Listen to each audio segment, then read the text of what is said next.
इस वक्त ADG law and order Prashant Kumar की प्रेस कॉन्फ्रेंस में। अरे राहुल ये पकड़ ये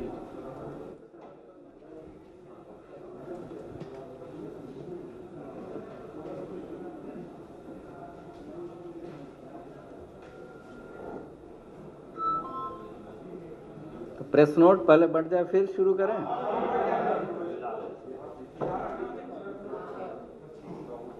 फोन करिए फटक से जो लेके आते हैं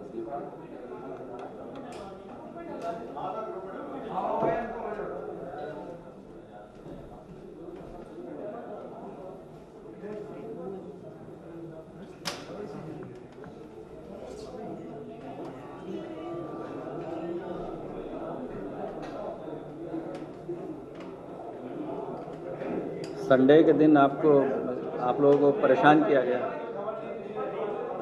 हाँ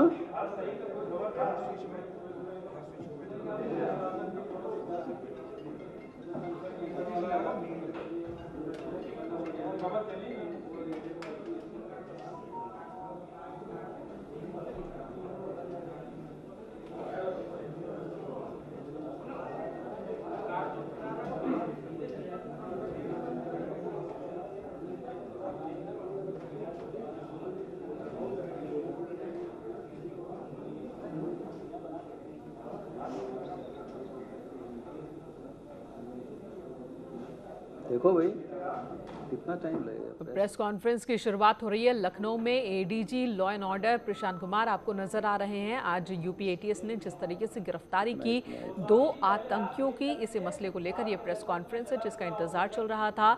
और ये तस्वीर भी आपको दिखा रहे हैं जो कुकर बम बरामद किए गए इनके पास से, संदिग्ध आतंकियों के पास से, और कुकर बम को डिफ्यूज भी किया गया।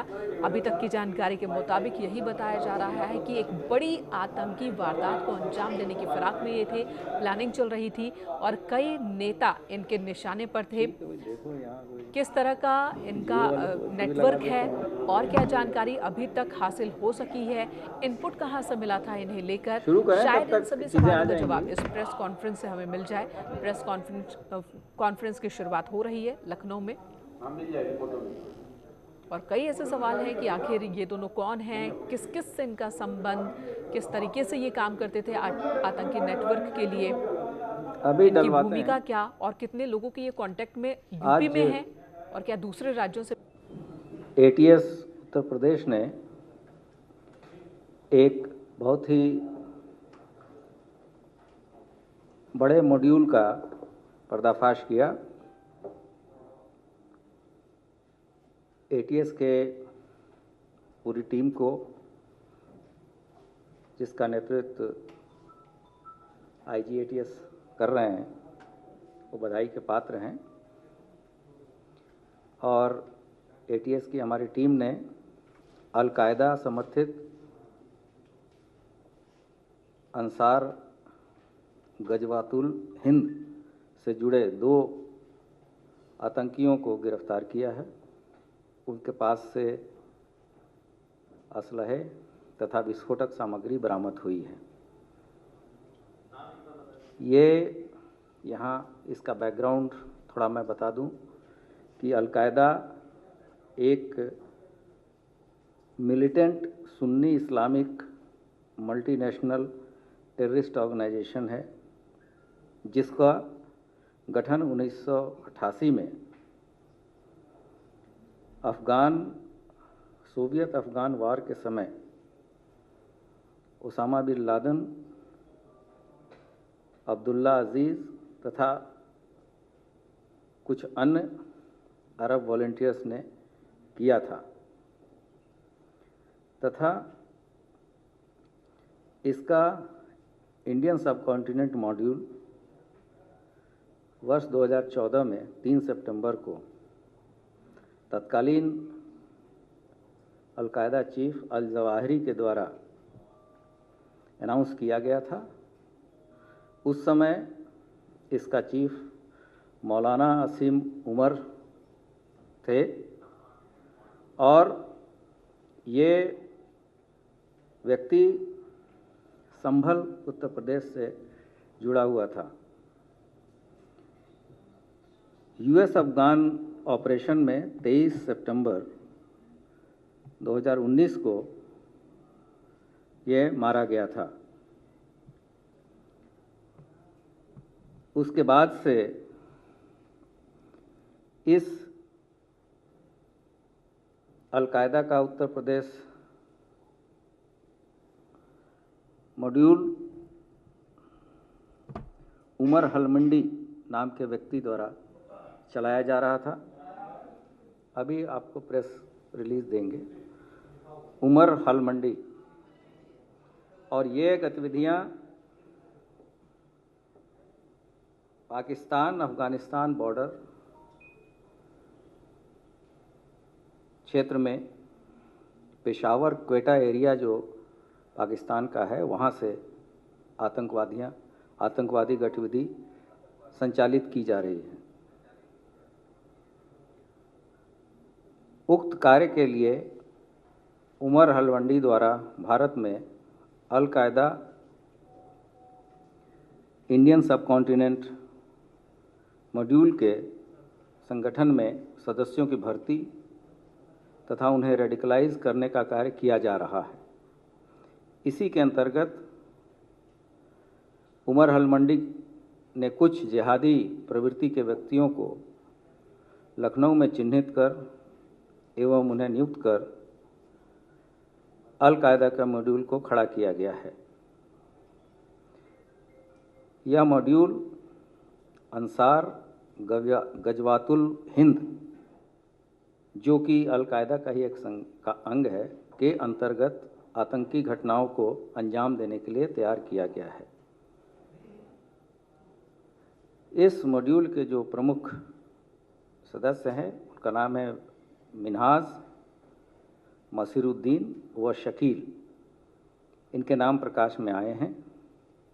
इन लोगों ने उमर हलमंडी के निर्देश पर तथा अपने अन्य साथियों के सहायता से 15 अगस्त के पूर्व उत्तर प्रदेश के विभिन्न शहरों में, विशेषकर लखनऊ के महत्वपूर्ण स्थानों, स्मारकों, भीड़भाड़ वाले इलाकों में विस्फोट करने, मानव बम आदि द्वारा आतंकी घटना कारित करने की तैयारी में थे। इसके लिए इनके द्वारा शस्त्र एवं विस्फोटक आदि भी एकत्रित किया गया था। ये सभी सूचनाएं हम लोगों ने, जो प्रारंभिक सूचनाएं मिली थी, उसको डेवलप किया है।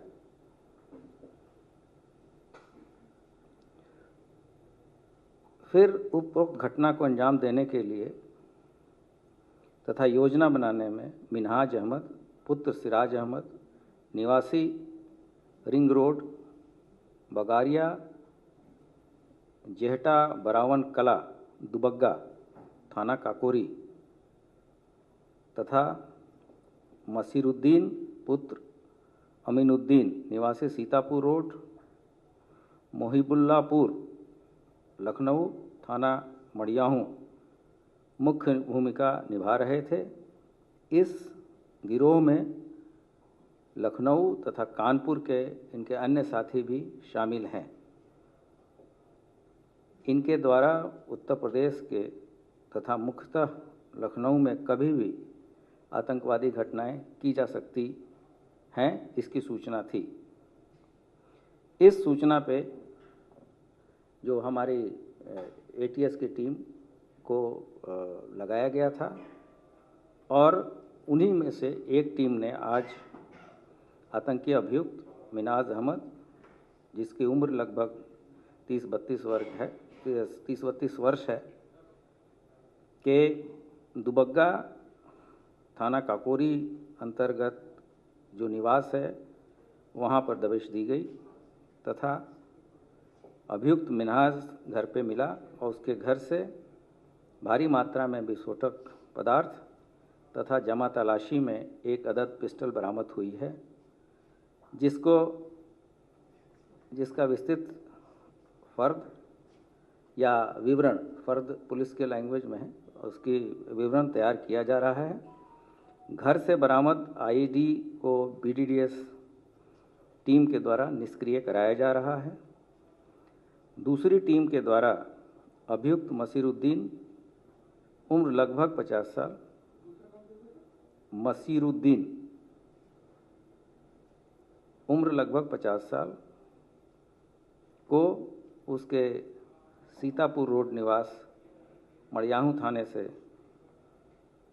दबिश के दौरान गिरफ्तार किया गया है और इसके पास से भी भारी मात्रा में विस्फोटक सामग्री बरामद की गई है और इसके पास से एक कुकर भी बरामद हुआ है।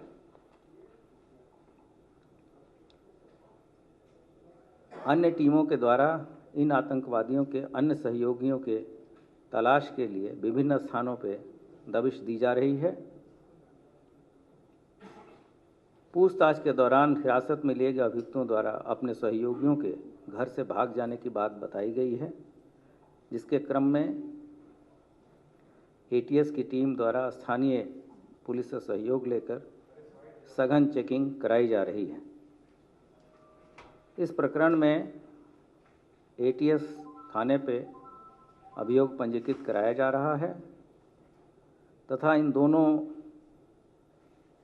व्यक्तियों को माननीय न्यायालय के समक्ष प्रस्तुत किया जाएगा तथा पुलिस कस्टडी रिमांड लेके इनके तथा इनके अन्य साथियों के बारे में जानकारी प्राप्त की जाएगी।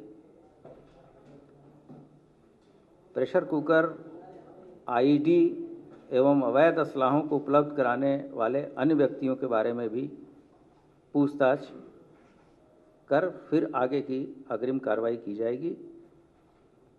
अभियुक्तों का जो मुख्य दोनों अभियुक्त हैं, मैंने पहले भी बताया है, उनका नाम मिनाज अहमद पुत्र सिराज अहमद, निवासी रिंग रोड बगारिया, जहटा बरावन कला दुबग्गा, थाना काकोरी लखनऊ, तथा दूसरा व्यक्ति है मसीरुद्दीन उर्फ मुशीर पुत्र अमीनुद्दीन, निवासी सीतापुर रोड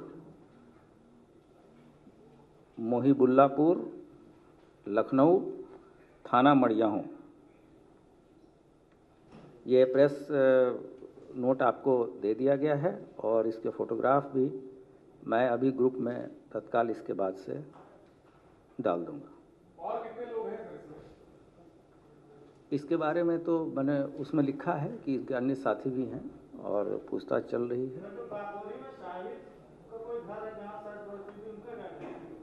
जो चीज़ें मिली हैं वो बताया गया है और अन्य जो चीज़ें मिलेंगी आपको समय से बताया जाएगा और आप इस चीज़ को अप्रिशिएट करेंगे कि ये राष्ट्रीय सुरक्षा से जुड़ा मामला है।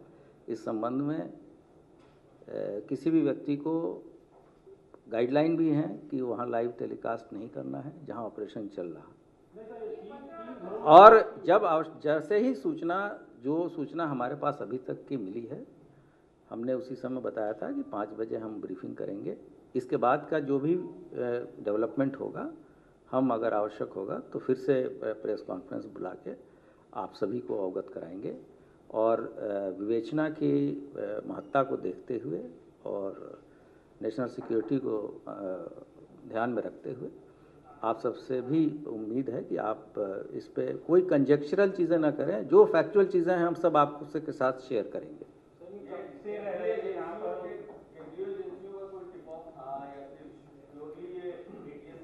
ये हमारे पास सोर्स को डिस्क्लोज करने के लिए कोर्ट भी हमें बाध्य नहीं करता, इसलिए जो भी सोर्स इन्फॉर्मेशन हमारे पास थी उस पे हमारे एसटीएफ ने एटीएस ने इसको पूरी तरीके से डेवलप किया है और हमारी टीम ने इसमें सफलता पाई है।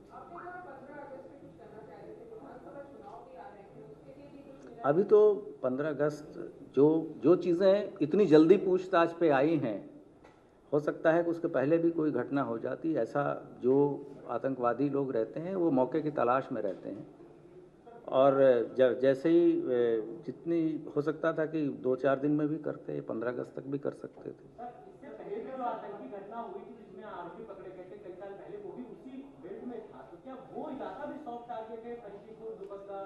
नहीं, अभी तो 2 डिफरेंट एरिया से लोग मिले हैं और वो दूसरा संगठन था, ये दूसरा मॉड्यूल है। मॉड्यूल के बारे में बैकग्राउंड भी मैंने आपको पूरी तरीके से बताया है और इसके तहत ही हम लोग कार्य कर रहे हैं। और आगे जैसे ही इसमें कोई और मेजर ब्रेक थ्रू होगा, हम आपके साथ सभी इन्फॉर्मेशन शेयर करेंगे। जी नहीं, मैंने लिखा है कि लखनऊ और अन्य शहरों में सभी जगह। हैं? ऐसी चीज़ तो मैंने बोला नहीं है। मैंने आपसे रिक्वेस्ट किया था कि इस पर कंजेक्चर ना करें। जो चीज़ें हैं हम आपको बताएंगे, कोई चीज़ इसमें छुपाने के नहीं। अन्य मैंने ये सब कुछ लिखा है कि हम अन्य जगहों पे भी दबिश चल रही है। और जी नहीं, मैंने बताया कि इसके अलावा विस्फोटक मिला है, वेपन मिले हैं। जी हाँ, पिस्टल मिली है एक।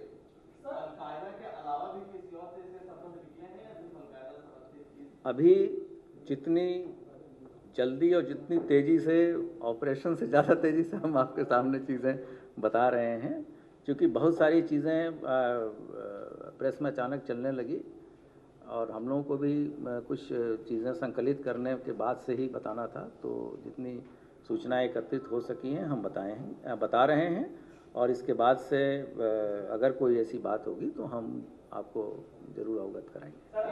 आप इसके अलावा कुछ बताएंगे? ये बताना आवश्यक नहीं, मैंने बताया कि सभी जगह हमारी साइमल्टेनियस हम टीमें भेजें।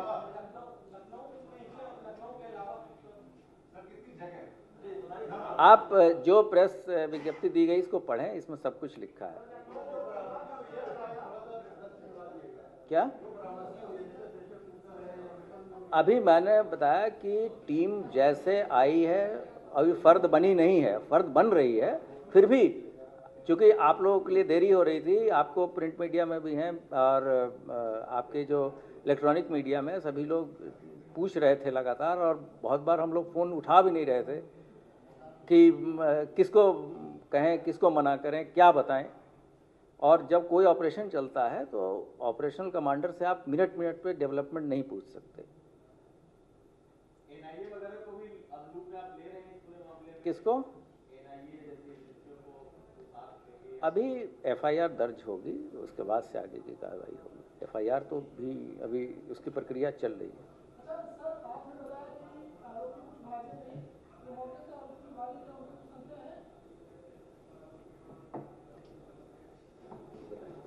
ये अभी इस बारे में जब इससे पूछताछ की गई थी, वैसे इसमें कई लोगों के बारे में जानकारी आई थी, लेकिन जब इनसे पूछताछ हुई तो इसने ये बताया है कि 2 लोग थोड़ी देर पहले किसी काम से गए थे।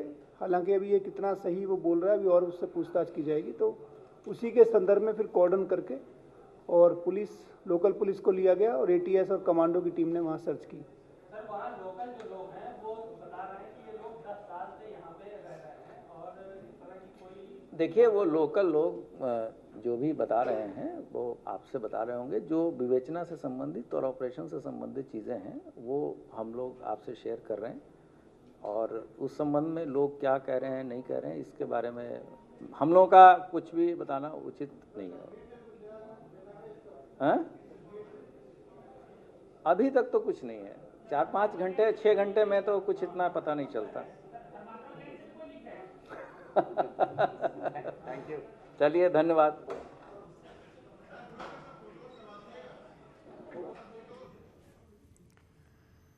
तो यूपी पुलिस की ये प्रेस कॉन्फ्रेंस सुना आपने। जो 2 आतंकी पकड़े गए हैं, किस तरह से पकड़े गए, उनके पास से क्या क्या मिला है, कहां-कहां से उनका नेटवर्क जो है वो फैला हुआ है, किससे कनेक्शन है, किस तरह के इरादे थे, इन सब के बारे में तफसील से जानकारी इस प्रेस कॉन्फ्रेंस के माध्यम से दी गई है। और टीवी स्क्रीन पर वो चेहरे भी आप देख रहे हैं, वो 2 आतंकी जिन्हें पकड़ा गया है, और इनकी प्लानिंग थी लखनऊ को दहलाने की। न सिर्फ लखनऊ बल्कि यूपी के कई शहरों को दहला देने की प्लानिंग कर रहे थे।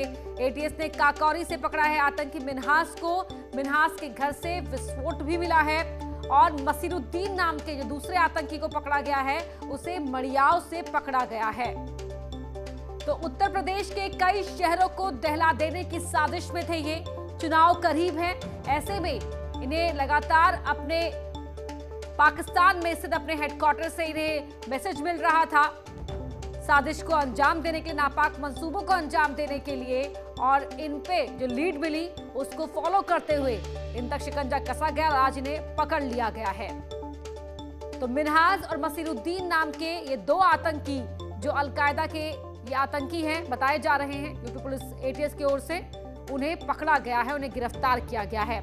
मसीरुद्दीन को मडियाव से पकड़ा गया है और मिन्हाज को काकोरी से आज एटीएस ने अरेस्ट किया। इनसे पूछताछ की गई है, किस किन से इनके संपर्क थे, किसके लगातार ये टच में थे, कहां से इन्हें अपने ऑर्डर्स मिल रहे थे, कहां से विस्फोटक सामग्री को इकट्ठा कर रहे थे, कहां कहां विस्फोट करने की इनकी प्लानिंग थी। अभी इनसे डिटेल इन्वेस्टिगेशन की जाएगी। तो अलकायदा की इस साजिश का, इस बड़ी साजिश का पर्दाफाश किया गया है और देश के इन दुश्मनों को पकड़ लिया गया है। एटीएस ने पकड़ा है, यूपी एटीएस ने। मिन्हाज और मसीरुद्दीन इन दोनों आतंकियों के नाम बताए जा रहे हैं। मिन्हाज के घर से विस्फोट भी मिला है। तो मसीरुद्दीन को मडियाव से पकड़ा गया है और एटीएस ने इन्हें आतंकी मिन्हाज को काकोरी से पकड़ा है।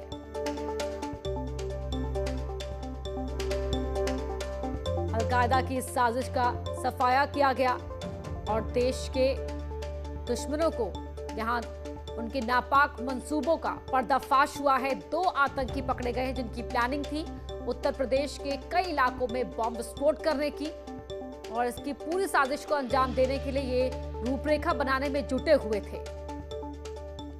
इन पर शक ना हो इसलिए आम नागरिकों की तरह ये यहां पर रह रहा था। और मिन्हाज और मसीरुद्दीन को मडियाव से, जबकि मिन्हाज को काकोरी से पकड़ा गया है। मिन्हाज के घर से विस्फोट भी मिला है। लखनऊ में कई जगहों पर हमले की साजिश थी। कई शहरों को धमाके की आवाज से दहलाना चाहते थे। तो उमर अल मंडी ये पूरा मॉड्यूल चला रहा था जो आतंकियों को रिक्रूट करने का काम करता था।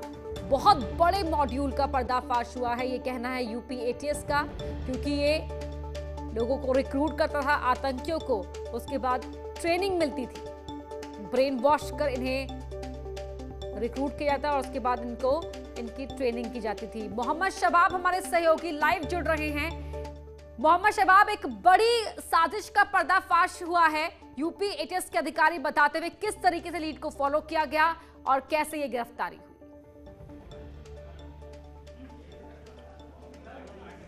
बिल्कुल, देखिए ये एक बड़े मॉड्यूल का खुलासा हुआ है और सीधे तौर पर ADG law and order Prashant Kumar ने प्रेस कॉन्फ्रेंस की और उनके साथ जो आईजी एटीएस थे जिनके नेतृत्व में ये पूरा एक्शन हुआ है, जीके गोस्वामी, वो भी मौजूद थे। और सीधे तौर पर एडीजी लॉ एंड ऑर्डर ने इस बात को क्लियर किया कि बहुत दिनों से हमें इस बात के इनपुट मिल रहे थे, तमाम जो एजेंसियां थीं वो लगी हुई थीं और जो इनपुट मिले थे वो बहुत ही आतंकी बड़ी वारदात के मिले थे। 15 अगस्त चूँकि आसी पास है, लिहाजा इन चीज़ों को बहुत बारीकी से जो है वो लिया गया, बहुत संगीनता के साथ इस पर जो है वो एक्शन लिया गया। और उसके बाद लखनऊ के काकोरी इलाके में आज जो पूरा एटीएस का जो कार्रवाई चली है उसमें 2 लोगों की गिरफ्तारी हुई है, जैसा कि बताया गया है। और इस पूरे मॉड्यूल को जिसके तहत ये पूरा काम हुआ है उसके भी बारे में पूरी ब्रीफ करके जो है वो जानकारी एडीजी लॉ एंड ऑर्डर ने दी कि किस तरह 1988 में इस मॉड्यूल का गठन अफगानिस्तान की बेल्ट में हुआ और उसके बाद 2014 के बाद से ये जो मॉड्यूल था ये हिंदुस्तान में सक्रिय हुआ और उसके बाद तमाम अलग अलग वारदातों में ये अंजाम रहे। इन्होंने कहा कि लखनऊ में भी इन्होंने अपनी जड़ें जमाना शुरू की और जो भोले भाले लोग थे उनको अपने संपर्क में लिया और उसी का नतीजा था कि जो 2 लोग गिरफ्तार हुए हैं वो लोग इनकी रडार पर आए थे। 2 लोगों का जिक्र किया गया है, लखनऊ के मिन्हाज अहमद और मसीरुद्दीन, ये 2 लोग गिरफ्तार हुए हैं और ये दोनों ही लोग लखनऊ के रहने वाले हैं, जिसमें जो मिन्हाज अहमद है उसका ही ये वो मकान था जहां पर एटीएस ने कार्रवाई की और उसके बाद जहां से गिरफ्तारी हुई है। इसके अलावा मसीरुद्दीन लखनऊ के सीतापुर रोड के पास में महबुल्लापुर पड़ता है, मड़ियाव थाना इलाका है, वहां से उसके घर पर जब दबिश दी गई तो फिर वहां से उसको गिरफ्तार किया गया और तमाम जो विस्फोटक थे वो दोनों ही जगहों से बरामद किए गए हैं। मसीरुद्दीन के घर से एक कुकर बम भी बरामद हुआ है और एक राइफल, एक असलाहा बरामद हुआ है, जो इस बात को पुष्ट करता है कि कहीं ना कहीं चीजें जो थी वो बहुत ज्यादा संगीन थी और आने वाले दिनों में जो है इन लोग किसी बड़ी अप्रिय घटना को अंजाम देने की फिराक में थे। हालांकि एडीजी लॉ एंड ऑर्डर ने मीडिया से भी इस बात की अपील की है कि जहां पर ऑपरेशन चल रहा है वहां से थोड़ी दूरी बनाकर रखी जाए। इस तरह के ऑपरेशन जो होते हैं वो राष्ट्रीय सुरक्षा से जुड़े हुए होते हैं, लिहाजा बहुत ज्यादा चीजों को ब्रीफ करना भी कई बार जो है वो नुकसानदेह होता है। इसलिए मैं मीडिया से भी अपील करूंगा कि ऑपरेशन वाली जगह से जो है वो लाइव कवरेज ना की जाए। इसके अलावा जो अपुष्ट खबरें चल रही हैं तमाम जगहों पर, उन पर भी उन्होंने एक तंज कसा है कि जो भी फैक्चुअल चीजें हैं वो आप मुझसे डिस्कस कीजिए, हम आपको लगातार इस बात के लिए बताते रहेंगे। लेकिन इस बात में कोई दो राय नहीं अपर्णा कि कहीं ना कहीं ये मॉड्यूल बहुत जो है वो सघनता के साथ काम कर रहा था। खबरें ये भी हैं कि बहुत सारे इनके लोग अभी फरार हैं जिनकी धरपकड़ के लिए नाकेबंदी की जा रही है। तमाम जगहों पर सघन चेकिंग अभियान चलाया जा रहा है और ये पता करने की कोशिश की जा रही है कि इन लोगों की जो जड़ें थी वो कहां तक जुड़ी हुई थी। चूंकि ये दोनों जो इलाके हैं, राजधानी का महबुल्लापुर जहां से मसीरुद्दीन पकड़ा गया है और जो दूसरा इलाका काकोरी का जहां से दूसरे व्यक्ति को पकड़ा गया, नसीर अहमद को पकड़ा गया, तो इन दोनों को लेकर के जो है वो बहुत सघनता के साथ इनको पूछताछ की जा रही है। न्यायालय के सामने इन्हें पेश किया जाएगा और उसके बाद इनको रिमांड पर लेकर के आगे की जो कार्रवाई है, जो पूछताछ है वो की जाएगी। लेकिन इस बात में कोई दो राय नहीं कि एटीएस ने एक बड़ी कार्रवाई को अंजाम दिया है, एक बड़े मॉड्यूल का पर्दाफाश किया है। जिस तरह का प्रेशर कुकर बम वहां से मिला है मसीरुद्दीन के घर से और डॉक्यूमेंट्स भी कुछ मिले हैं, क्या उनके बारे में यहाँ पर कुछ ब्रीफिंग हो पाई कि किस तरह के डॉक्यूमेंट्स थे? और देखिए अभी इस पर बहुत ज़्यादा एडीजी लॉ एंड ऑर्डर ने बात करने से मना कर दिया है। उन्होंने कहा है कि इन तमाम बिंदुओं पर पूछताछ जांच जो है वो की जा रही है। दो तीन चीज़ें बहुत इंपॉर्टेंट हैं। पहली चीज़ तो ये कि जो कुकर बम मिला या जो ये विस्फोटक मिले, ये जो असलाह इनके पास से मिला, ये इन तक कैसे पहुंचा, कैसे इनके लिंक जुड़ रहे हैं, इन तमाम बिंदुओं पर जांच पड़ताल की जा रही है। दूसरी महत्वपूर्ण बात उन्होंने ये भी कही कि कुछ लोगों के भागने की बात उन्होंने कबूली है। मसीरुद्दीन जिसे महबुल्लापुर से गिरफ्तार किया गया, उसने इस बात को कहा कि कुछ लोग और भी थे जो खाना लेने गए थे या कहीं बाहर गए थे, वो लौट कर नहीं आए हैं। वो कितने लोग हैं, इस संख्या बल को भी उन्होंने हालांकि अभी नहीं बताया है, लेकिन ये बात कही जा रही है कि 4 से 5 और भी लोग हैं जिनकी धरपकड़ के लिए तमाम जगहों पर चेकिंग पोस्ट लगाए जा रहे हैं, तमाम तरीके से जांच पड़ताल को तेज किया जा रहा है। तीसरी महत्वपूर्ण बात एक और भी है कि लखनऊ के आसपास के जो इलाके हैं, चाहे फिर वो कानपुर हो या फिर सीतापुर हो, क्योंकि ये दोनों ही इलाके इन दोनों शहरों से जुड़ते हैं, तो तमाम उन जगहों पर भी छापेमारी की जा रही है। चौथी बात ये कि जो इसका सरगना था, वो सबसे पहला जो सरगना था इस म्यूटेंट का, वो संभल का रहने वाला था, यानी कि पश्चिमी यूपी का रहने वाला था। तो तमाम तार उधर से भी जुड़ रहे हैं। तो वेस्टर्न यूपी के भी कई जगहों पर मोहम्मद शिवाब अभी कहना गलत नहीं होगा कि ऑपरेशन अभी भी जारी है। कहीं ना कहीं जो लोग भाग निकले हैं, फरार हो गए हैं, उन पर तक अब पहुंचने की कोशिश की जा रही है। बहुत शुक्रिया आपका इस पूरी जानकारी के लिए। और फिलहाल रुक रहे एक छोटे से ब्रेक के लिए, जल्द लौटते हैं।